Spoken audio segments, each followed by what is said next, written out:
여러분들 웃음이 건강에 좋은 건 잘 알고 계시죠? 한번 씩 웃어 보실까요? 가짜 웃음도 진짜 웃음과 같은 이제 효과가 있다고 합니다.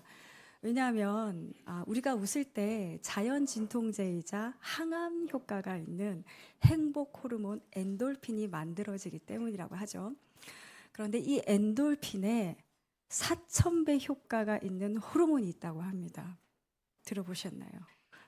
왠지 약장수가 된 느낌인데 바로 다이돌핀이라고 합니다. 근데 이 다이돌핀이 언제 많이 생기냐면 우리 찬양할 때 막 감격하고 감동하고 그랬잖아요.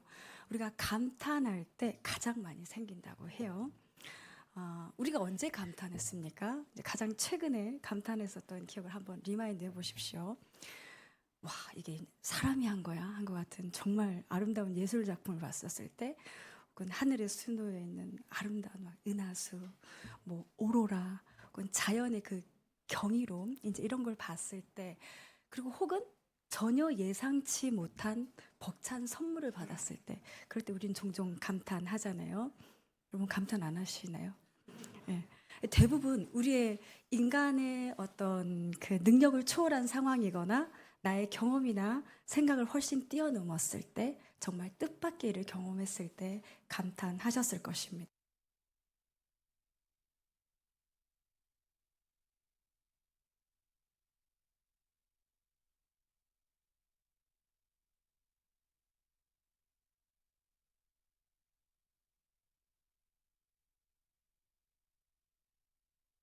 전부라고 생각을 했고 하나님을 논리로만 판단했습니다.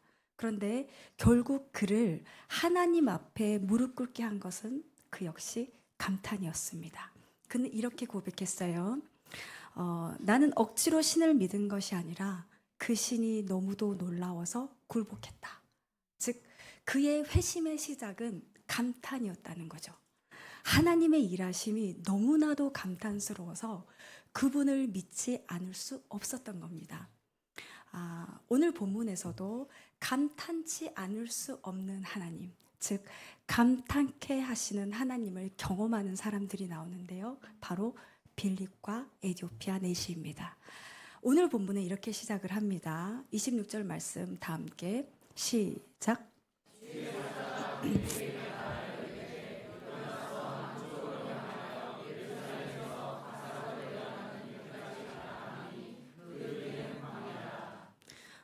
주의 사자 성령이죠. 성령이 빌립에게 말하기를 일어나서 남쪽으로 향하여 예루살렘에서 가사로 내려가는 길까지 가라는 뜻밖의 명령을 하십니다.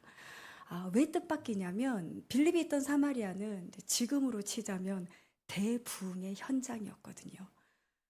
예루살렘 초대교회의 그 부흥의 역사가 바로 이곳 사마리아에서도 들썩들썩 일어나고 있었고, 그 부흥의 핵심적 주도적 역할을 했었던 사람이 바로 빌립이었습니다.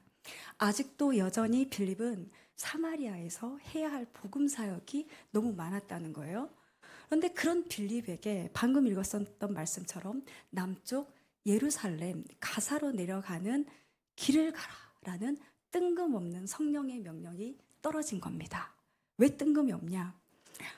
가사로 내려가는 그 길이 지금 말씀 잠깐 띄워주시면 지금 무슨 길이라고 설명이 되어 있나요? 26절 끝부분. 예, 광야예요. 여러분, 빌립은 복음 전도자입니다. 전도를 하려면 사람이 있어야 하잖아요. 근데 광야에는 사람이 없어요. 그죠? 차라리 어느 도시, 어느 마을, 성읍 어기로 가라고 했었으면 그래도 좀 이해할 만한데, 한창 사마리아에서 복음을 전하며 부흥의 주역을 담당하고 있는 너무나 바쁜 그 빌립한테 지금 성령이 광야로 가라고 하신 거예요. 그런데 왜 그런지에 대한 설명도 없습니다. 이유도 없습니다. 우린 종종 이렇게 이해되지 않는, 설명되어지지 않는 하나님의 명령을 만날 때가 있어요. 빌립, 네가 거기 가면 어떤 사람을 만날 거야. 그리고 그 사람에게 전도하면 돼. 이 정도만 말씀을 좀 해주시면 정말 기쁘게 갈 텐데요. 그런데 그냥 광야 길로 가라 라고 말씀하시는 거예요. 근데 빌립은 아, 주님, 지금이 정말 중요한 때거든요. 사람이 이렇게나 몰려오고 있습니다. 그렇게 묻지 않습니다. 그저 명령에 순종합니다. 그리고 그 순종의 자리에서 바로 그렇게 명령하신 이유를 확인하게 되는데요. 27절, 28절 말씀 다 함께 읽도록 하겠습니다. 시작.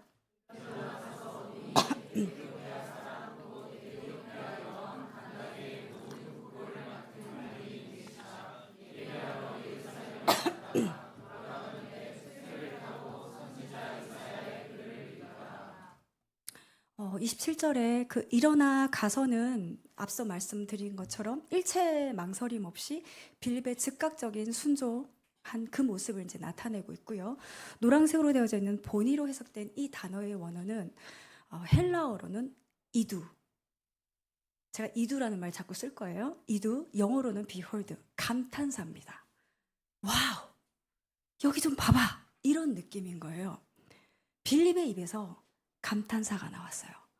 와우, 역시 하나님, 이런 느낌인 겁니다. 첫 번째 교훈입니다. 하나님은 순종을 통해 우리를 감탄케 하십니다. 잠시 지도를 띄워주시면 좋겠는데요. 너무 작아서 잘 안 보일 수도 있겠네요. 괜찮나요? 빌립은 저쪽 북쪽에 사마리아에 있어요. 근데 내시를 만난 곳은 저기 핑크 하트 모양 있는 저기예요. 남쪽 예루살렘의 서남쪽으로 약 70km 떨어진 지점인데 도보로 한 2박 3일 정도 걸리는 멀고 험한 길이었습니다. 사마리아에서 이제 그 길을 오는 동안 빌립은 무슨 생각을 했을까요? 하루, 이틀, 3일. 성령께서 지시하신 가사로 내려가는 길은 점점 가까워오고 있습니다. 이제 거두셔도 괜찮을 것 같아요. 분명 주님의 뜻하신 바가 있을 텐데 할 그때 어디선가 수레바퀴 소리가 들리는 거죠. 거기다가 전혀 예상치 못한 사람의 글 읽는 소리까지 들렸던 겁니다. 광야에서 사람을 만나는 것도 신기한데 28절 28 띄워줄까요? 그 사람이 성경을 읽고 있었던 거죠. 한글 성경은 그냥 읽더라라고 되어져 있는데 원어로는 계속하여 큰 소리로 읽고 있었다라는 뜻입니다. 아까 핑크 하트 자리 보셨잖아요. 정확하게 가사로 가는 길이었어요. 어떻게 이렇게 추상적으로 말씀하셨나 싶은데 가봤더니 정확하게 그냥 그 길이었습니다. 전도자 빌립의 심정이 어땠을 것 같습니까? 이두, 와, 이 영혼 때문이었구나. 바로 이 영혼 때문에 주께서 나를 사마리아에서 이곳으로 보내셨구나. 사실 우리가 전부 이해되어지고 전부 설명되어져서 움직인다면 우리의 믿음이 작동할 공간이 없어요. 이해되어지지 않으면 않을수록, 설명되어지지 않으면 않을수록 하나님의 명령과 현실의 갭을 이어주는 것은 믿음의 순종입니다. 사랑하는 여러분, 하나님이 곧 계획이고 설명이 되십니다. 믿으십니까? 하나님이 말씀하셨기 때문에 순종하기에 충분한 겁니다. 그렇게 한 걸음 한 걸음 내디딘 믿음의 순종 끝에 드디어 무릎을 탁 치면서 탄성이 딱 나와요. 이 탄성이 뭡니까? 인간의 생각으로는 도저히 상상할 수도 측량할 수도 없는 하나님의 계획을 만났을 때 그때 나오는 탄성이죠. 아, 이 모든 것이 결코 우연이 아니었구나. 하나님의 손길이셨군요. 그렇다면 이 광야의 이 사람, 빌립의 입에서 감탄사가 나오게 한 이 사람은 도대체 누구며 왜 이 자리에 있는 겁니까? 성경을 통해서 우리가 방금 읽었듯이 알 수 있는 그에 대한 정보는 뭐냐면 에티오피아인이에요. 그리고 넷이에요. 그리고 여왕의 재정을 맡은 높은 지위의 그런 관직을 가진 사람이었고, 그리고 예루살렘에 예배를 드리고 본국으로 돌아가는 길인데 가는 그 길에 이사야 말씀을 읽고 있었던 거죠. 이제 그 다음 지도를 보시면요, 예루살렘에서 그 에티오피아까지 굉장히 그냥 선만 봐도 굉장히 멀죠. 한 1,500km 정도 됩니다. 당시 마차 이동이었다고 생각을 하더라도 몇 개월의 시간과 수고가 필요했을 거예요. 이 내시가 어떻게 하나님을 알게 되었는지까지는 자세히 잘 모르겠습니다.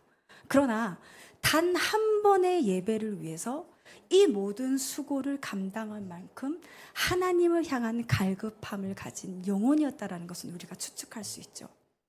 그렇게 도착한 예루살렘 성전이었지만 그는 이방인이잖아요. 그래서 유대 율법상 성전 안뜰에 들어가지 못했을 것입니다. 왜냐하면 이방인 뜰과 성전 사이에는 PPT 그림과 같이 그 다음 한번 보여주시겠어요?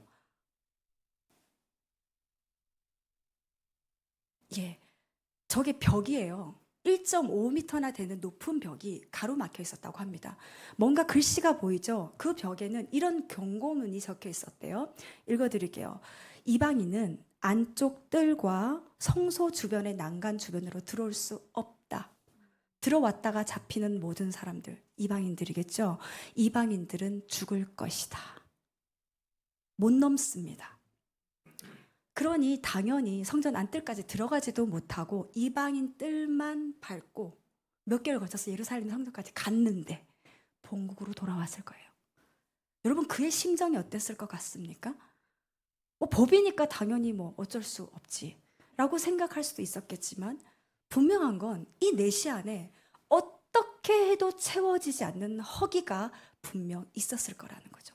그러니 돌아오는 그 길에, 여러분, 덜컹덜컹하는 그 길에 이해도 안 되는 성경을 붙들고 있었겠죠. 아무리 읽어도 지금 특히나 내시가 읽고 있는 본문 이사야서 53장 7절 8절 말씀은 도저히 이해할 수 없었습니다. 왜냐하면 그 내용은 예수님이 우리를 위해서 고난 받으셨다라는 그 메시아 예언을 담은 내용이었기 때문이에요. 이 내시는 예수님을 몰라요. 예수님을 모르는데 어떻게 그 내용을 이해합니까? 근데 바로 그때 빌립이 도착했다는 거예요. 이사야서만 보더라도 여러분 66장의 방대한 양입니다.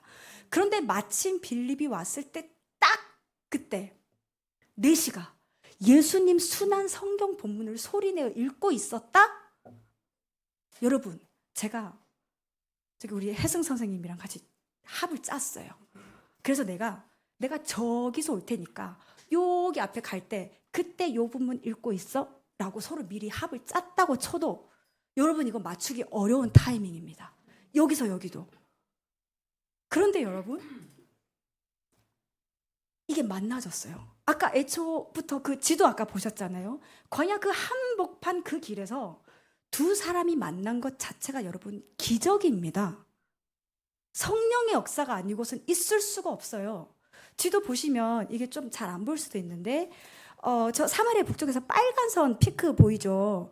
저게 그 빌립의 거리예요. 빌립이 사마리아에서 걸어옵니다. 근데 내시는 예루살렘에서 약간 얇은 검정색 선인데 예루살렘에서 수레 타고 와요. 어느 누구 하나가 5분만 늦거나 빨랐어도 만날 수 없는 광야길인데, 근데 여러분 만났습니다. 이건 로또 맞을 확률보다 어려운 거예요. 여러분 전도사 빌립이 되었다고 한번 상상해 보십시오. 전율이 돋지 않겠습니까? 이게 하나님의 섭리고 이게 하나님의 계획이에요. 이처럼 하나님은 하나님의 섭리로 우리를 감탄케 하십니다. 그 순간 29절에 성령이 29절 말씀 한번 띄워주시면 빌립더러 수레로 가까이 나아가라 명해요. 근데 그 다음 30절 빌립이요 달려가요. 성령이 그냥 나아가라고만 했거든요. 근데 빌립이 어떻게 합니까? 달려갑니다. 3일을 꼬박 걸어왔거든요. 먹을 게 있었는지 모르겠지만 꼬박 먼지를 뒤집어 써서 정말 몹시 피곤한 상태였을 텐데, 근데 빌립이 달려가요. 너무 기쁘니까. 그리고서는 대뜸 내시한테 묻습니다. 읽는 것을 깨닫느냐. 그러자 내시는 31절 말씀요. 지도해주는 사람이 없는데 어찌 깨달을 수 있느냐라고 대답해요. 여러분, 이 두 사람의 대화가 좀 이상하지 않습니까? 왜 이상해요? 여기서 처음 만났어요, 이 두 사람. 근데 서로에 대해서 소개도 없고 설명도 없어요. 빌립이 대뜸 가서 지금 읽는 거 이해했어? 이 질문은 어쩌면 여러분 살짝 무례할 수 있습니다. 그러면 내시는 너 누군데? 뭐, 내가 이해를 하는지 아는지 뭔 상관인데? 이렇게 할 수 있는데 내시 역시 뭐라고 대답했냐면 가르쳐주는 사람이 없는데. 가르쳐주는 사람이 없는데 내가 어찌 알겠어? 이렇게 대답을 해요. 그리고는 빌립을 청해서 수레까지 올라타라고 합니다. 이들의 대화가 왜 이런 겁니까, 여러분? 다시 리마인드 해보세요. 빌립은 어떤 사람이었습니까? 하나님 명령에 사마리아 성 전체의 사역조차 미련 없이 내려놓고 즉각적으로 순종한 전도자예요. 내시는 어떤 사람이었어요? 하나님을 예배하고 싶어서 그 목마름 때문에 어떤 수고도 감당할 수 있었던 예비된 영혼이었습니다. 그러니 이 두 사람의 만남이 얼마나 스파크가 튀었겠습니까? 인사가 웬 말이에요? 필요 없어요. 그냥 복음 이야기로 충분했던 겁니다. 32절, 33절 말씀 다 함께 읽어보도록 하겠습니다. 시작.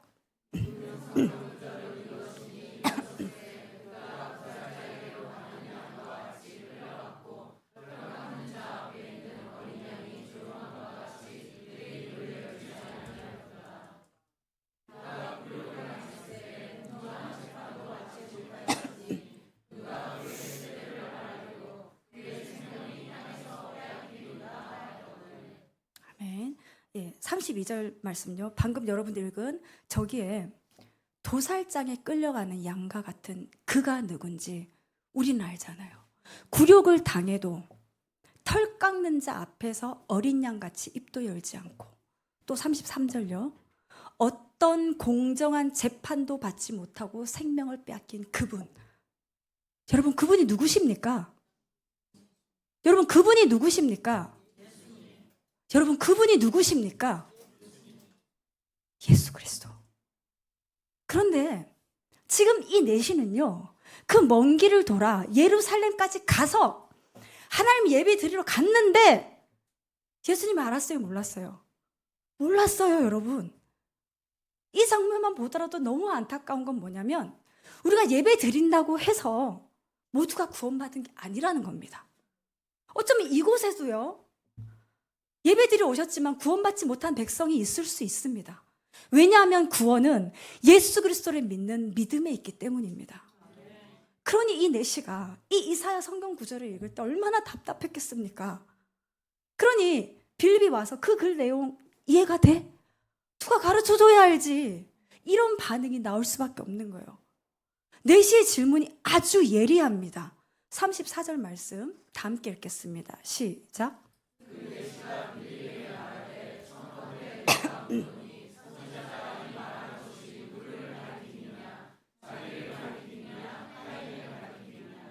이 어린 양이 누구를 가리키냐? 누구를 가리킴이냐? 선지자 자신이냐? 내시는 정확하게 여러분들 다 대답하셨듯이 예수 그리스도를 가리키면서 이 자가 누구냐? 하고 묻고 있는 거예요. 복음 전도자에게 복음이 뭐냐고 묻고 있는 거예요.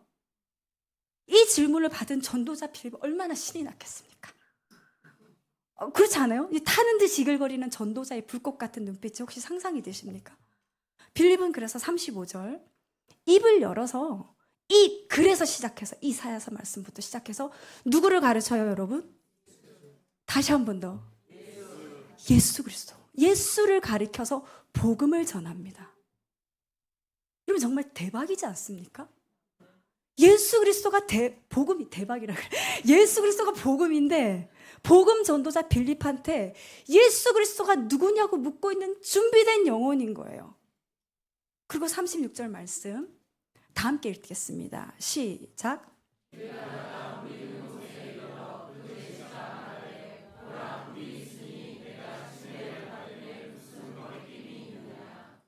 내시가 말해요. 보라, 물이 있다. 내가 침례를 받음에 무슨 거리낌이 있느냐. 여기서 보라, 아까 보셨죠? 보라, 이거는 빌립이 내시를 만났었을 때 했었던 그 헬라어 감탄사 이두, 보라, 그 단어와 같은 거예요. 여러분, 광야에서 사람만큼이나 만나기 어려운 게 물입니다. 근데 여러분, 물이 있어요, 그 광야에. 그것도 침례를 받을기에 충분한 양의 물. 여러분, 드라마도 이렇게는 못 씁니다. 욕해요. 딱딱 너무 각본이 짜여져 있잖아요. 그렇기 때문에 더더욱 내시는 하나님의 이 놀라운 계획과 그 사랑에 감탄하지 않을 수 없었어요. 여러분, 침례가 무엇입니까? 예수 그리스도의 죽으심으로 죄사함 받아 구원 받았다는 믿음의 고백이자 선포이지 않습니까? 누구도 기대할 수 없었던 이 광야 한복판에서 한 전도자를 만났고 복음을 받아들이게 됐어요. 그리고 이름도 모르는 이 낯선 전도자를 통해서 예수 그리스도가 누구시고 자기를 위해서 무엇을 하셨는지 예수님의 십자가의 사랑과 그 부활을 알게 됐습니다. 그리고 믿게 됐어요. 그 믿게 된 바로 그 순간 눈앞에 전혀 예상치도 못한 물이 있는 거예요. 그러니 그 넷이 입에서 탄성, 보라, 물이 있다. 내가 침례받기에 무엇을 거리낄 것인가? 이처럼 하나님은 한 영혼을 향한 복음으로 우리를 감탄케 하십니다. 하나님은 이 타는 듯한 목마름을 가진 한 영혼을 결코 그냥 돌려보내실 수 없으셨어요.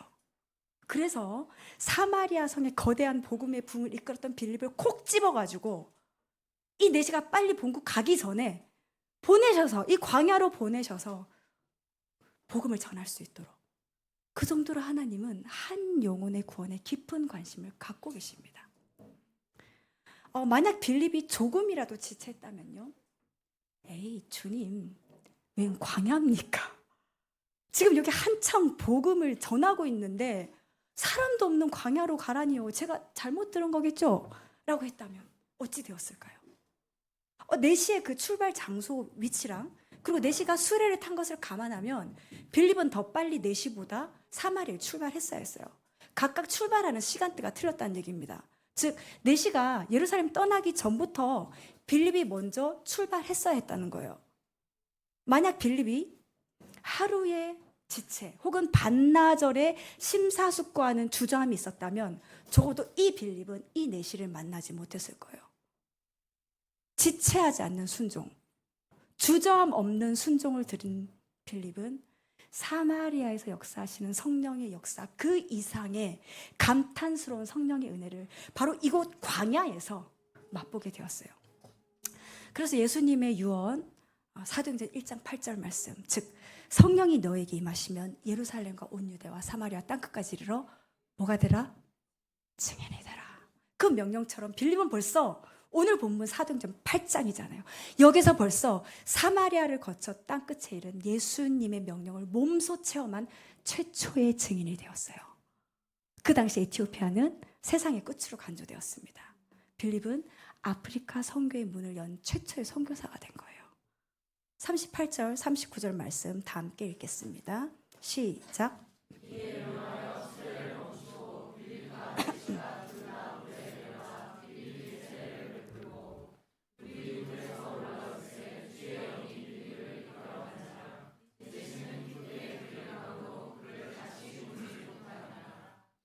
물에 내려갔다가 올라오자 곧바로 주의 영이 빌립을 이끌어갑니다. 39절에 이끌어가다, 이것은 초자연적인 힘에 의해 가지고 잡아채듯이 빠른 속도로 다른 장소로 휙 이제 옮겨지는 것을 의미를 해요. 더 쉽게 말해서 눈앞에 있었던 빌립이 샥 휙 사라진 거예요. 근데 내시는 놀라지 않고 오히려 기쁘게 길을 떠납니다. 어떻게요? 여러분 어떻게요? 기쁘게. 오히려 이 드라마틱한 이 만남 때문에 내시는 자신을 향한 하나님의 사랑을 더 깊이 느끼게 되었을 거예요. 하나님이 오직 나 한 사람을 위해서 전도자를 보내주셨구나. 사랑하는 여러분, 복음은 능력입니다. 복음은 내시 안에 있었던 그 오랫동안의 오랜 시간의 모든 목마름을 단숨에 해결시켜주는 구원의 기쁜 소식입니다. 혹시라도 여러분 중에 이 내시는 재무장관급 되는 이제 높은 지위의 사람이니까 빌립을 보냈겠지. 뭐 이런 생각하시는 분 계실까요? 여러분 정말 그런 하나님이라면 저를 포함해서 여기 있을 수 있는 분 거의 안 계시지 않을까요? 장관급 계십니까? 네. 단언하건대 주님은 장관이 아닌 에티오피아 노예였어도 준비된 한 명의 전도자를 보내셨을 것입니다. 주님은 결코 전심으로 주를 찾는 백성을 외면치 않으십니다. 결코 주를 향해 목말라 있는 백성을 거절치 않으십니다. 우리를 위해 아낌없이 독생자를 이 땅에 보내주신 주님이기 때문에 하나님은 광야 한복판 목마른 그 한 영혼을 결코 그냥 두실 수 없으셨어요. 이러한 하나님의 크신 사랑과 계획을 몸소 알고 깨달았기에 내시는 그 낯선 땅, 낯선 사람을 통해서 침례받기를 서슴지 않았습니다. 이 내시는 곧바로 수레를 멈추고 물속에 내려가 침례를 받았어요. 혹시 여러분 중에 이제껏 주님이 보여주시고 인도해 주신 하나님의 사랑이 너무 크고 그 섭리와 계획이 너무 커서 그걸 깨달았는데도 결단하지 못하신 분 계십니까? 빌립이 지체 없는 순종을 하였기에 내시를 만났듯이 여러분 기회가 늘 있는 게 아닙니다. 붙드십시오. 에티오피아 내시처럼 그저 주님을 감탄함으로 예수님을 내 삶의 주인으로 모시기를 서슴지 않으시는 여러분 되시기를 간절히 축복합니다.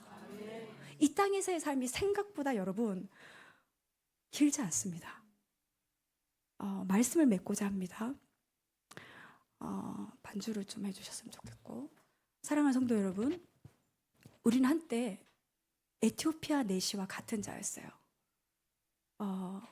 아까 벽 보셨잖아요. 율법상 이방인이 결코 넘을 수 없었던 높은 벽. 우리는 율법과 죄의 벽으로 하나님께 나아갈 수 없었던 자들이었어요. 그런데 예수님께서 십자가로 그 벽을 허무셨습니다. 그 벽을 허문 것뿐만 아니라 이방인 출신으로 결코 들어갈 수 없었던 그 성전, 그 성전 가장 깊은 곳 지성소에 휘장을 찢으셨어요. 이 십자가 복음 때문에 이방인 내시는요, 예루살렘 성전이 아니라 이 광야에서 구원을 받았습니다. 고국으로 돌아간 이 내시의 마음이, 그의 삶이 어찌 되었을까요? 구체적인 자료가 없어서 정확하게는 모르지만 한 가지 분명한 것은 그는 있는 힘을 다해서 감탄하며 이 광야 땅에서 보았고 들었고 믿은 그 구원의 진리를 평생 사람들에게 전했을 겁니다. 그리고 에티오피아 국가는 세계 역사상 최초로 기독교를 국교로 받아들이는 국가가 됐어요. 결코 연결점이 없이 느껴질까요? 사랑하는 여러분, 하나님을 감탄하십시오. 하나님을 감탄하십시오. 오늘 에티오피아 내시를 향한 하나님의 이 기적적인 구원 스토리는 우리 한 사람 한 사람을 향한 하나님의 러브 스토리이기도 합니다. 혹시 내 안에 어느샌가 이런 하나님을 향한 감탄이 사라진 건 아닙니까? 그저 습관적으로 예배를 드리고 있지는 않습니까? 감탄이 사라진 신앙은 습관만 남습니다. 그러나 감탄이 회복된 신앙은 능력이 됩니다. 땅끝까지 갈 수 있는 능력이 돼요. 빌립처럼 순종하고 내시처럼 결단하십시오. 하나님께서 여러분 삶 속에 감탄을 일으키실 것입니다. 주님, 그래서 이 길이었군요. 결국 이 모든 것이 하나님의 섭리였군요. 간절히 바라기는 하나님을 향한 이 감탄이 여러분의 입술에서 다시금 터져 나오기를 주 예수 그리스도의 이름으로 선포합니다. 오늘 말씀을 기억하며 이 찬양 주님 앞에 올려드리길 원합니다. 주님 말씀하시며 주님 말씀하시며 내가 나아가리라. 주님 뜻이 아니면 내가 멈춰서리라. 나의 가고 서는 것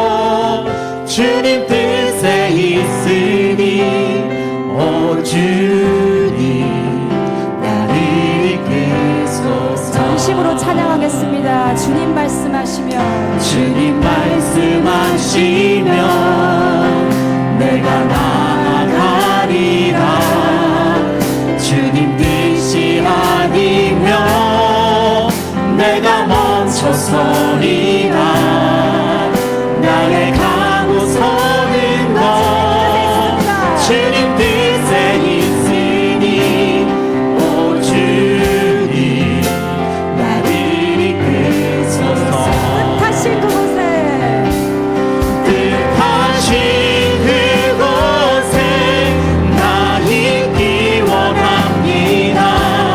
이끄시는 대로 순종하며 살리니 연약한 내 영혼 도하여이라소서. 주님 나라와 그 뜻을 위하여 뜻하신 그곳에 나 있기 원합니다. 이끄시는 대로 순종하며 살리니 연약한 내 영혼 통하여이라소서. 주님 나라와 그 뜻을 위하여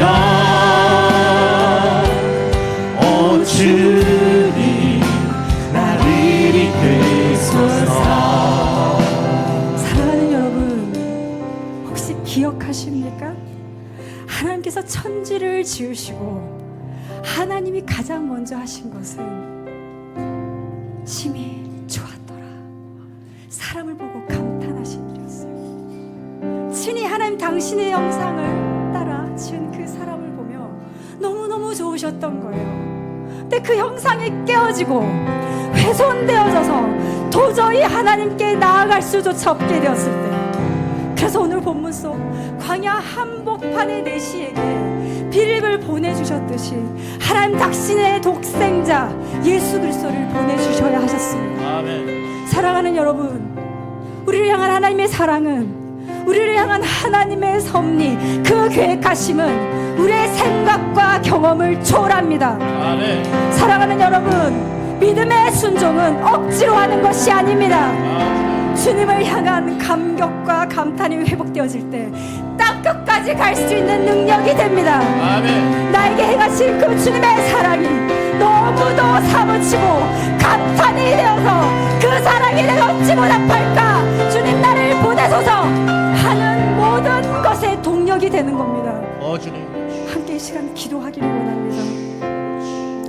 오늘 우리에게 이 주님을 향한 잊혀졌던 감격과 감탄이 회복되어지게 하옵소서. 아멘. 나를 위해 아낌없이 주신 그 십자가 사랑, 복음이 이 시간에 회복되어지게 하옵소서. 아멘. 나를 지으시고 심히 좋았더라 하신 주님의 형상이 회복되어지게 하옵소서. 아멘. 그리하여 광야 같은 자리에서도 여전히 일하시는 주님의 섭리를 바라보게 하옵소서. 주님. 때때로 이해되어지지 않는 길로 우리를 부르실 때도 묻지 않고 순종하는 믿음을 배우게 하옵소서. 아멘. 내시처럼 말씀 앞에 감탄하며 즉시 결단하는 믿음의 사람이 되게 하옵소서. 이 시간 성령께서 이끌어 주시는 대로 함께 기도하시겠습니다. 사랑하는 주님, 이 광야 같은 자리에서 여전히 일하시는 주님의 섭리를 발견하여 주시옵소서. 사랑하는 주님, 말씀 앞에 감탄하며 말씀 앞에 결단하며 말씀 앞에 믿음의 순종을 할 수 있는 하나님의 역사를 주시옵소서.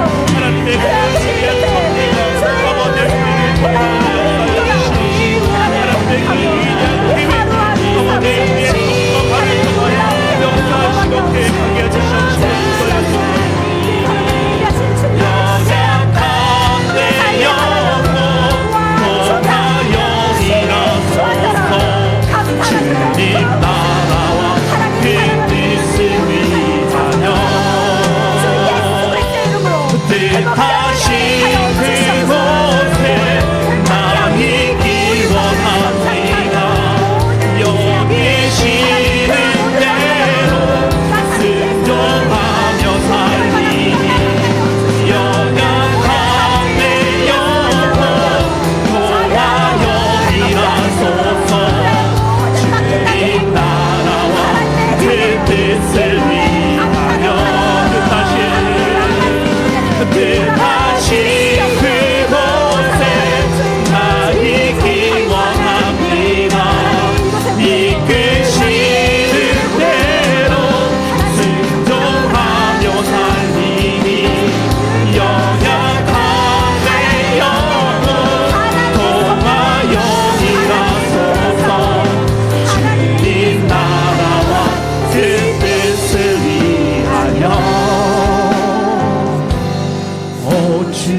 말씀 앞에서 우리의 심령이 다시 감탄하게 하소서. 하나님의 계획은 언제나 우리의 계산보다 크고 아름답습니다. 그 놀라운 섭리를 바라보며 믿음의 순종으로 나아가게 하소서. 우리를 세상으로 파송하시는 주님, 광야 같은 삶의 길 위에서도 준비된 영혼을 만나게 하여 주시고 그곳에서 하나님은 살아계십니다 외치는 감탄의 신앙인 되게 하옵소서.